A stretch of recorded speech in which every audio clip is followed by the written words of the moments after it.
Hello बच्चों, welcome to the my YouTube channel learning student. आज हम आप लोगों के लिए लेकर के आए हैं मैथ के कुछ बेसिक जानकारी, जो कि ये जानकारी जो है हर किसी को पता होना चाहिए। और ये मैथ के संख्या एवं संख्या पद्धति, नंबर एंड नंबर सिस्टम है। तो आइए देखते हैं किस प्रकार से है। और ये जो बेसिक जानकारी हम आप लोगों को देने वाले हैं, ये हर किसी के लिए है, हर किसी को पता होना चाहिए ये। तो आइए देखते हैं। सबसे पहला हमारा क्या है, देखिए बच्चा, सबसे पहले हमारा क्या है, अंक। सबसे पहले हमारा क्या है, अंक, डिजिट। यानी अंक किसे कहते हैं, डिजिट किसे कहते हैं। तो देखिए, 0 से लेकर 9 तक की जितनी भी संख्याएं होती हैं उन्हें हम डिजिट कहते हैं, अंक कहते हैं। आई होप आप लोगों को समझ में आ रहा होगा, क्योंकि हमने बहुत इजी तरीके से आप लोगों को समझाने की कोशिश की है। तो देखिए, 0, 1, 2, 3, 4, 5, 6, 7, 8 और 9 को अंक कहते हैं। यानी 0 से लेकर 9 तक की सभी संख्याओं को क्या कहते हैं, हम अंक कहते हैं। हमारी संख्या पद्धति अथवा दार्शनिक प्रणाली में इन्हीं 10 संकेतों का प्रयोग होता है। देखिए, संख्या पद्धति और दार्शनिक प्रणाली में इन्हीं 10 संकेतों का प्रयोग करके अंकगणित में सभी संख्याएं इन्हीं से बनती हैं। इन्हीं 10 संकेतों से क्या अंकगणित की सभी संख्याएं बनती हैं। तो देखिए, अंक, डिजिट, यानी सिंपल सी परिभाषा देखिए, 0 से लेकर 9 तक की सभी संख्याओं को हम क्या कहते हैं, अंक कहते हैं। तो चलिए अब अगला देखते हैं क्या है। देखिए, अगला नंबर हमारा है क्या, संख्या, नंबर। यानी संख्या किसे कहते हैं। देखिए, अंकों के समूह को संख्या कहते हैं। क्या कहते हैं, अंकों के जो समूह होते हैं उन्हें हम क्या कहते हैं, संख्या कहते हैं। इसके बाद हमारा अगला है प्राकृतिक संख्या। प्राकृतिक संख्या किसे कहते हैं। तो देखिए, नेचुरल नंबर, प्राकृतिक संख्या को क्या कहते हैं, हम नेचुरल नंबर कहते हैं। गिनती में प्रयुक्त होने वाली संख्याएं, गिनती में जितनी भी संख्याएं प्रयुक्त होती हैं उन संख्याओं को प्राकृतिक संख्या कहते हैं। जैसे 1, 2, 3, 4, 5, 6, 7, 8, 9, 10 जितने भी मतलब संख्या हो उन्हें हम क्या कहते हैं, प्राकृतिक संख्या कहते हैं, नेचुरल नंबर कहते हैं। अब इसके बाद हमारा अगला देखिए, सबसे छोटी प्राकृतिक संख्या 1 है। देखिए, सबसे छोटी प्राकृतिक संख्या क्या होती है, 1 होता है। और सबसे बड़ा प्राकृतिक संख्या ज्ञात करना संभव नहीं है। देखिए, सबसे छोटा प्राकृतिक संख्या तो 1 होता है, लेकिन सबसे बड़ा प्राकृतिक संख्या है, जितना बड़ा लेके जाएंगे उतना ही कम हो जाएगा, क्योंकि देखिए इसे ज्ञात करना संभव है ही नहीं।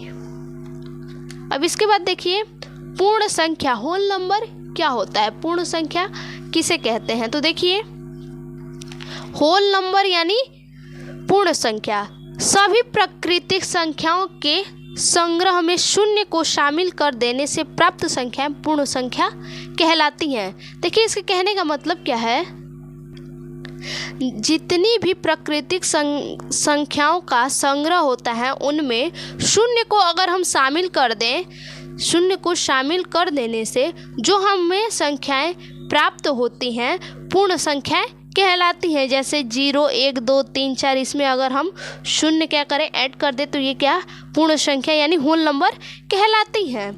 देखिए, सभी प्राकृतिक संख्याओं को पूर्ण संख्या भी कहते हैं। क्या, जितनी भी प्राकृतिक संख्याएं होती हैं उन्हें हम क्या, पूर्ण संख्या भी कहते हैं। और इसके बाद देखिए, हमारा अगला नंबर है क्या, परवर्ती। परवर्ती या उत्तरवर्ती यानी सुसेसर। किसी संख्या में 1 जोड़ने पर प्राप्त संख्या उस संख्या की परवर्ती होती है। देखिए, कोई भी संख्या हम ले लें और उसमें क्या 1 ऐड कर दें तो वो संख्या क्या होती है, परवर्ती संख्या होती है। जैसे आप एग्जाम्पल भी यहाँ पे देख सकते हैं, 5 का परवर्ती 5 + 1 = 6, ये हमारा क्या है, 6 परवर्ती संख्या कहलाती है।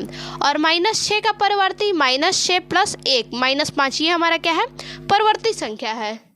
देखिए, अब इसके आगे हमारा है क्या, पूर्ववर्ती। पहले हमने क्या देखा, परवर्ती या उत्तरवर्ती। अब हमारा क्या है, पूर्ववर्ती या अनुवर्ती, प्रेडिसेसर।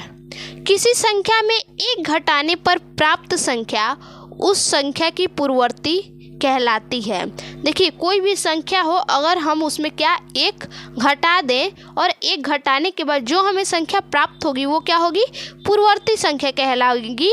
और इसका जस्ट अपोजिट क्या, किसी संख्या में अगर एक जोड़ दें और जोड़ने के बाद जो संख्या प्राप्त होगी वो क्या होगी, परवर्ती संख्या होगी। तो देखते हैं 5 की पूर्ववर्ती संख्या क्या है।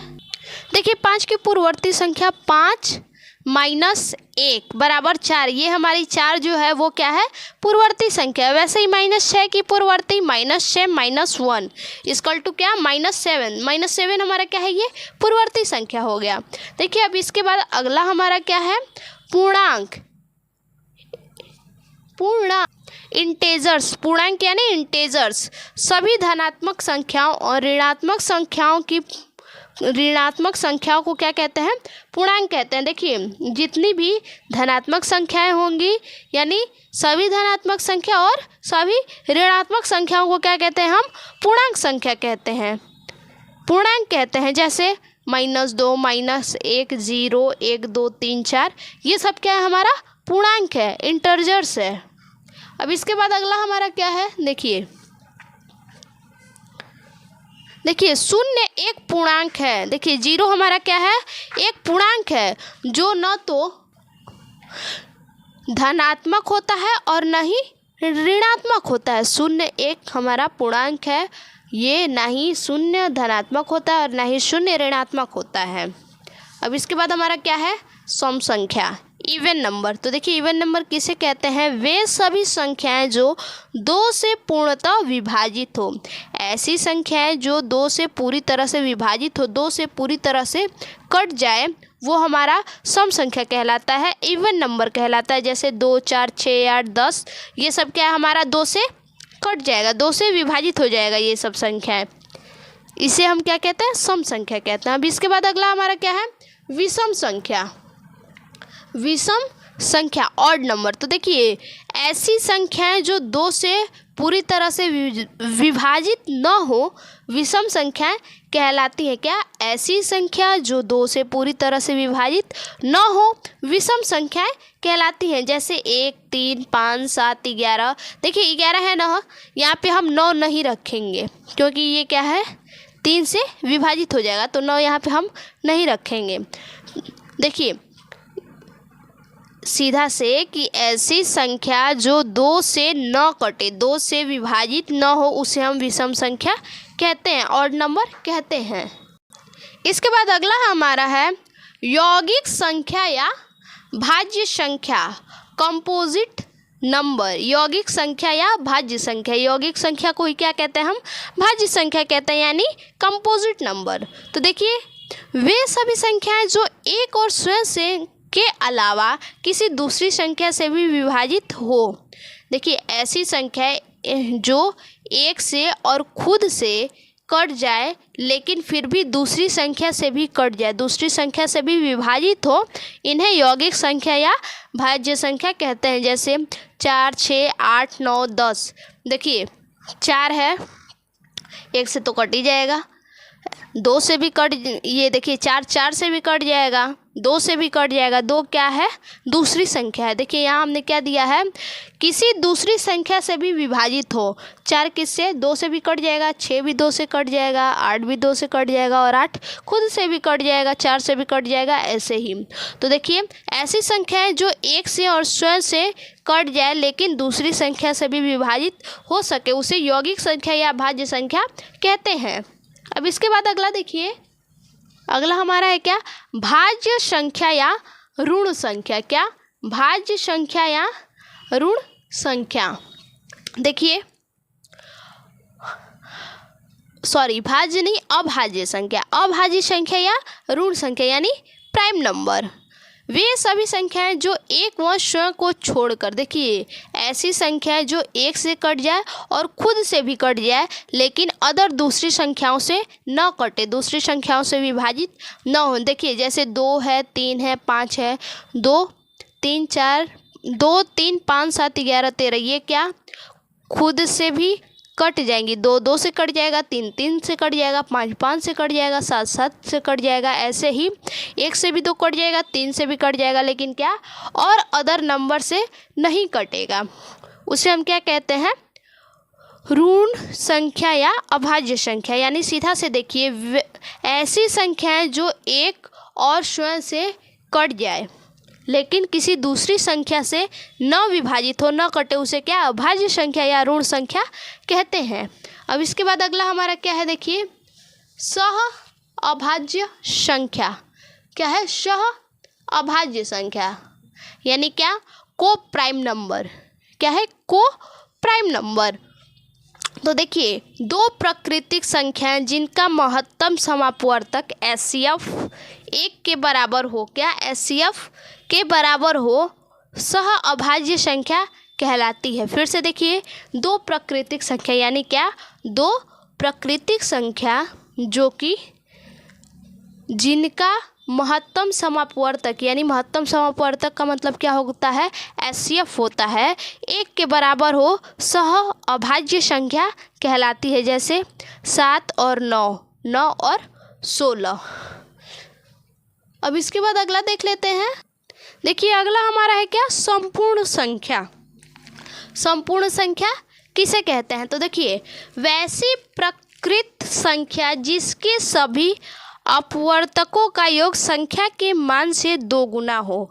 वैसी प्रकृत संख्या जिसके सभी अपवर्तकों का योग, यानी जिनके सभी अपवर्तक, जितने भी अपवर्तक होंगे उनका योग संख्या के मान से 2 गुना हो, संपूर्ण संख्या कहलाती है। देखिए जैसे 6 और 28, 1 से 100 तक के बीच 2 संपूर्ण संख्या है।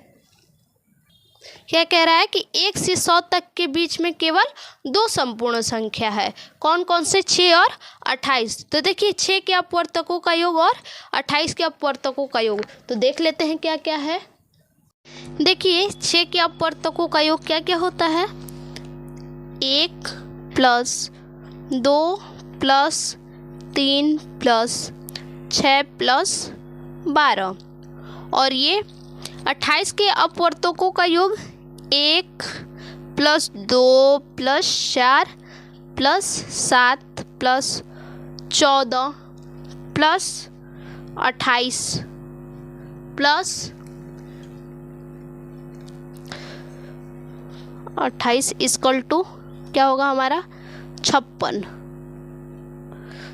देखिए क्या यहाँ पे दिया है, वैसी प्राकृतिक संख्याएं जिनके सभी अपवर्तकों का योग संख्या के मान से 2 गुना हो। क्या, संख्या के मान से 2 गुना। 6 के अपवर्तकों का योग, जैसे देखिए ये हमारा 6 है, इसका मान क्या है हमारा 12 है। क्या, 12 है, यहाँ पे 2 गुना है।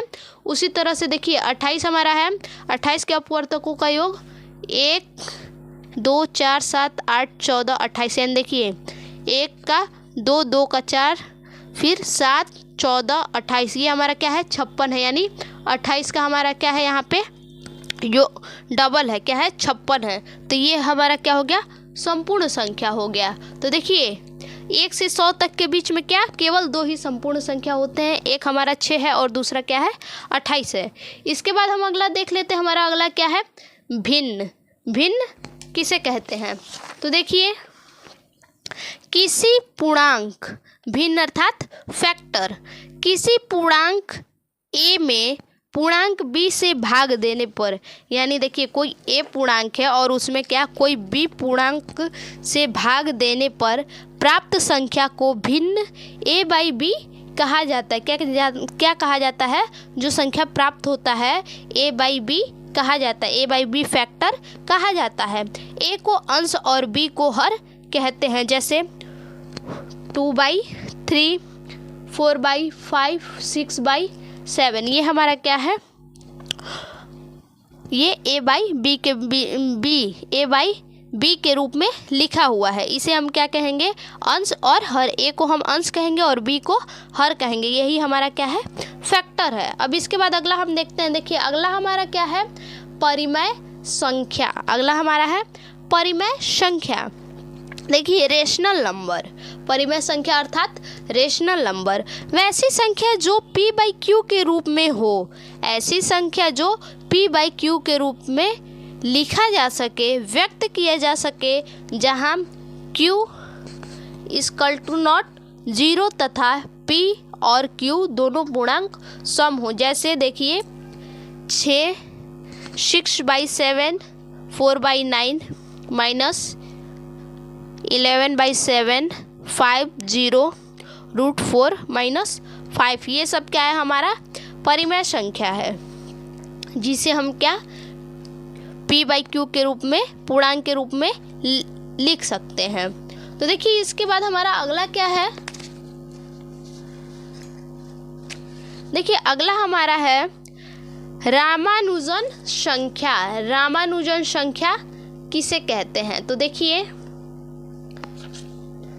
रामानुजन संख्या वैसी लघुत्तम प्राकृतिक संख्या जिसे दो संख्याओं के घनों के योग के रूप में दो विभिन्न तरीकों से लिखा जा सके। क्या कह रहा है? वैसी लघुत्तम प्राकृतिक संख्या मतलब ऐसी लघुत्तम प्राकृतिक संख्या जिसे हम दो संख्याओं के घनों के योग के रूप में लिख सकें। दो संख्या हो और उसका घन करके जोड़ के उसका योग लिख सकें, और उसे ही हम क्या कहते हैं? रामानुजन संख्या कहते हैं। देखिए जैसे 1729, तो देखिए 1729 10 का हमने क्या किया यहाँ पे q और प्लस 9 का q है, इसको हमने q करके ऐड किया है, और यहाँ पे 12 और 1 का q करके ऐड किया, तो हमें क्या इतना मिला है। तो इसी को हम क्या कहते हैं कि दो संख्याओं के घनों को, दो संख्या ले लीजिए, उसके घन के योग को क्या कहते हैं? रामानुजन संख्या कहते हैं। तो आज के लिए बस इतना ही, फिर से मिलते हैं अपने एक और वीडियो में, तब तक के लिए धन्यवाद।